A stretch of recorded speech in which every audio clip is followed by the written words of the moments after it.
వయసు పెరుగుతున్న కొద్దీ ఒంట్లో జవసత్వాలు క్షీణించిపోవటం సహజమే. అలాగే మన శరీరానికి ఆధారమైన ఎముకలు, కీళ్లలో కూడా క్రమంగా అరుగుదల కనిపిస్తూ ఉంటుంది. ముఖ్యంగా మన కదలికలకు మూలమైన మోకీళ్లు అరిగిపోతుండటంతో వాటిలో గుజ్జు కూడా వయసుతో పాటు బాగా తగ్గిపోతూ వస్తుంది. ఫలితంగా చాలా మందికి మోకాళ్లలో నొప్పుల బాధలు మొదలైపోతూ ఉంటాయి.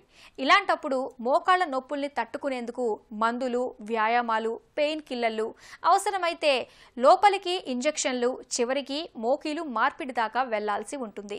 ఈ నేపథ్యంలో మోకాళ్ల నొప్పులు, మోకీలు మార్పిడి గురించి డాక్టర్ని అడిగి ఇప్పుడు తెలుసుకుందాం.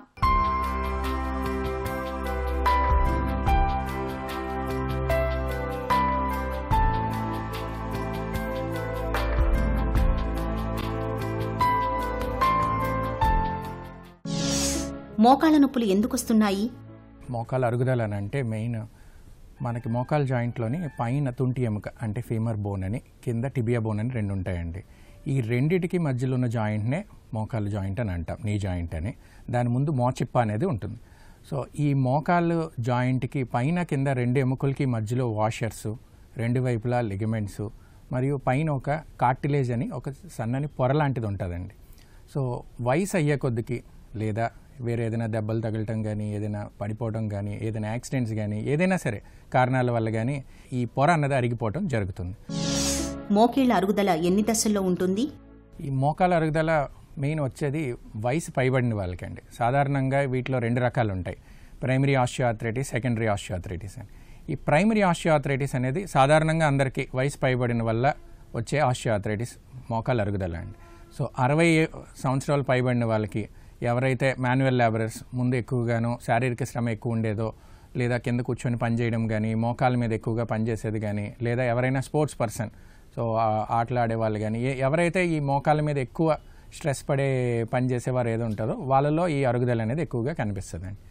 రెండవది సెకండరీ ఆస్టియోఆర్థరైటిస్ వచ్చి ఏదైనా సరే వేరే కారణాల వల్ల, కీళ్ళవాతం ఉండడం వల్ల కానీ, లేకపోతే ఎప్పుడైనా సరే దెబ్బ తగలటం కానీ, ఎప్పుడైనా ఆడేటప్పుడు పడిపోయి లోపల లిగమెంట్స్ కట్ అవ్వడం వల్ల కానీ, వేరే కారణం వల్ల వచ్చే వాటిని సెకండరీ ఆస్టియోఆర్థరైటిస్ అంటారు. సో వీటిలో వచ్చే లక్షణాలు మొదటి దశలో ఉన్నప్పుడు మన రోజువారీ నడకలోనే తగ్గిపోవడం కానీ, సో ఎక్కువ దూరం నడిచే వాళ్ళం ఇప్పుడు నడకలోనే నొప్పి రావడం మొదటి దశలోని, తర్వాత నడిచే కొద్దికి ఆ నొప్పి ఎక్కువ అవ్వడం, ఎక్కువ దూరం నడవలేకపోవడం, మన పనులు మనం చేసుకోవడం తగ్గిపోవడం, మెట్లు ఎక్కినా దిగినప్పుడు నొప్పి రావడం, లేదా కూర్చొని పైకి లెగలేకపోవడం, ఈ లక్షణాలు ఉన్నప్పుడు సాధారణంగా అరుగుదల మొదలైనట్టు మనం గమనించవలసి వస్తుంది. మందులతో మోకాళ్ల నొప్పుల్ని తగ్గించుకోవచ్చా? ఈ మోకాళ్ళ అరుగుదల మొదలైన తర్వాత మొట్టమొదటిసారిగా మనం తీసుకోవాల్సిన జాగ్రత్తలు ఏంటంటే, మనం మొదట ఆర్థోపెడిక్ డాక్టర్, ఎముకల డాక్టర్ గారికి చూపించవలసి ఉంటుందండి. మోకాళ్ళ అరుగుదల లేదా వేరే ఏదైనా ఉన్నదనేది మనం ఫస్ట్ తెలుసుకోవాల్సి ఉంటుంది. సో మొదటిసారి మనం ఎక్స్రే అండి, అంటే మన అరుగుదల ఎంత ఉన్నది అని తెలుసుకోవడం కోసం ఫస్ట్ ప్రాథమిక పరీక్ష వచ్చేసి ఎక్స్రే. సో మన ఎక్స్రే తీసుకోవడం వల్ల మోకాళ్ళ అరుగుదల ఏ స్టేజ్లో ఉన్నాము, అసలు అరుగుదల కాదా, ఈ నొప్పి రావడానికి వేరే కారణాలు ఏమైనా ఉన్నాయి అనేది ఒకటి తెలుసుకుంటామండి. అరుగుదల అని మొదలైందని తెలిసిన తర్వాత డాక్టర్ గారి దగ్గర నుంచి మనకి మొదటి దశలో ఉన్నామో లేదా రెండో దశలో ఉన్నామో తెలిసిన తర్వాత తీసుకోవాల్సిన జాగ్రత్తలు మన జీవన వ్యవహార శైలి మార్పండి. అంటే మనం ఇప్పుడు ఎక్కువగా మెట్లెక్కి దిగడం కానీ, ఎక్కువ పరిగెట్టడం కానీ, లేదా కింద కూర్చొని లెగడం కానీ, ఆర్ కింద కూర్చొని పనిచేసేది కానీ, ఏదైతే మన పద్ధతులు, జీవన వ్యవహార పద్ధతులు ఉంటాయో వీటిని సాధారణంగా మార్చుకొని మన నొప్పిని మనం తగ్గించుకోవచ్చండి. మోకాలి మార్పిడికి ఎప్పుడు వెళతారు? ఈ మోకాలు మార్పిడి ఆపరేషన్ కావాల్సిన వాళ్ళలో సాధారణంగా ఉండే లక్షణాలు ఉన్న పేషెంట్స్లో ఏంటంటే, మొదట మనకి నొప్పి, విపరీతమైన నొప్పి. సో మనకి విపరీతమైన నొప్పి రావడం, మన నడక మనం రోజువారీ నడక చేయలేకపోవడం, మన ఇంట్లో మన పనులు మనం చేయలేకపోవడం, సో వంటగదిలోంచి బాత్రూంలోకి, బెడ్రూమ్లోకి కూడా నడవలేకపోవడం, లెగిసిన ప్రతిసారి నొప్పి రావడం, మెట్లెక్కి దిగలేకపోవడం, రాత్రిపూట విపరీతమైన నొప్పి రావడం, లేదా మనం రోజు నొప్పి మాత్రం వేయిందే కానీ నిద్ర పట్టకపోవడం. సో ఈ సివియారిటీ లక్షణాలు ఏదైతే ఇంత తీవ్రమైన సమస్యలు ఉన్నాయో వాళ్ళకి మనం మోకాల మార్పిడి ఆపరేషన్ గురించి ఆలోచించవలసి ఉంటుందండి. మోకీలు మార్పిడి ఎలా ఉంటుంది? సో ఈ ఆపరేషన్లో మనం చేసే పద్ధతి ఏంటంటే, ఈ జాయింట్లో ఏదైతే అరిగిపోయి ఉన్నదో, ఈ తుంటెముక ఫీమర్ బోను చివర ఏదైతే అరుగుదల పొర అరిగిపోయి ఉంటుందో ఆ బోను కొంచెం బాగా తీస్తామండి, కట్ చేస్తాం. ఈ టిబియా పైన ఏదైతే దీనికి కలిపి, రెండింటికి కలిపి ఏదైతే మూమెంట్ ఉంటుందో ఆ భాగాన్ని తీస్తాం. సో దీని ప్లేస్లో ఫిమరల్ కాంపనెంట్, ఇది మీరు ఇక్కడ బ్లాక్ ఏదైతే చూస్తున్నారో ఇది ఫిమరల్ కాంపనెంట్ అంటామండి. కింద ఈ స్టీల్ది ఏదైతే మెలుస్తున్నదో అది టిబియల్ కాంపనెంట్ అంటాం. మామూలు జాయింట్లో ఏదైతే గుజ్జు అని ఉంటుందో ఈ ఆర్టిఫిషియల్ జాయింట్లో ఆ గుజ్జు ఉండదు కాబట్టి దాని ప్లేస్లో ఒకటి పాలిథిలిన్ది ఇన్సెట్ అని ఉంటుందండి. సో మన గుజ్జు ఏదైతే మన ఫంక్షన్ ఏదైతే పని ఉంటుందో అదే ఫంక్షన్తో ఈ ఇన్సెట్ అనే ఈ పాలిథిలిన్ ఇన్సెట్ అనేది ఈ జాయింట్ని పటిష్టం ఇస్తుందండి. మోకాలు మార్పిడి ఆపరేషన్లోని ఈ మధ్యకాలంలోనే చాలా ర్యాపిడ్ డెవలప్మెంట్స్ వచ్చాయండి, లేటెస్ట్ టెక్నిక్స్ వచ్చాయి.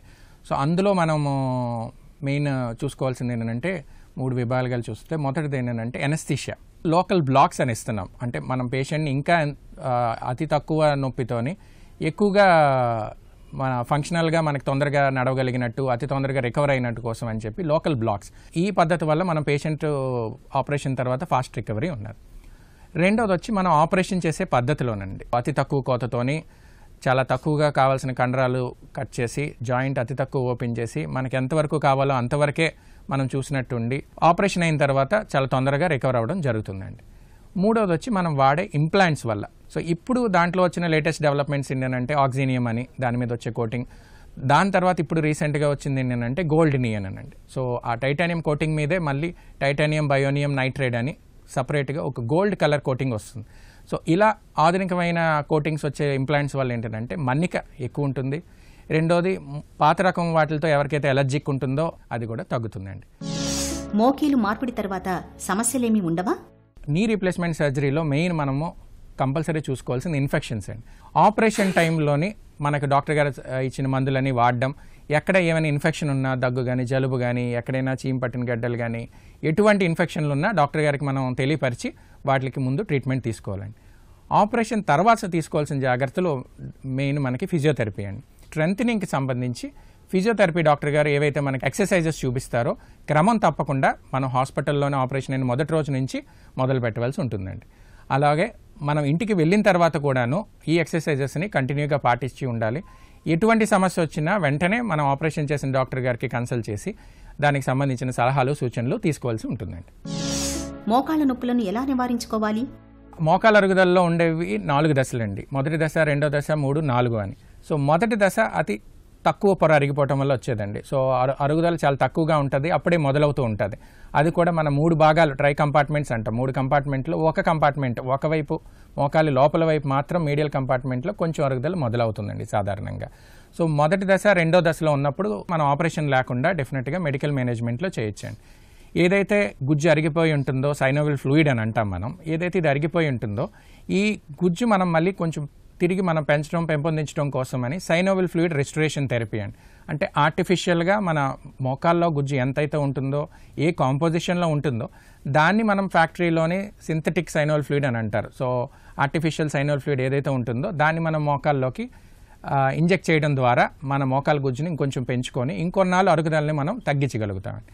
3వ దశ, 4వ దశ ఎప్పుడైతే మోకాళ్ళ అరుగుదల బాగా ఎక్కువ ఉంటుందో అప్పుడు కంపల్సరీగా పేషెంట్స్ ఆపరేషన్కి వెళ్ళవలసిందే. మలి వయసు జీవనాన్ని దుర్భరంగా మార్చేసే మొండి మోకాళ్ల నొప్పులకు తొలి దశల్లో చక్కటి మందులు అందుబాటులో ఉన్నాయి. మోకీళ్లు బాగా అరిగిపోయినప్పుడు మోకీలు మార్పిడి సర్జరీ చేయించుకోవటం ద్వారా మోకాళ్ల నొప్పులను పూర్తిగా వదిలించుకోవచ్చు. ఇక ఈ రోజు కార్యక్రమాన్ని ముగించే ముందు ఆంధ్ర హాస్పిటల్ సమర్పించు ఒక చిన్న చిట్కా మీకోసం.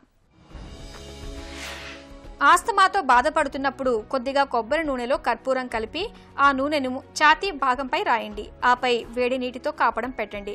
కఫం పలచబడుతుంది, ఆయాసం తగ్గుతుంది.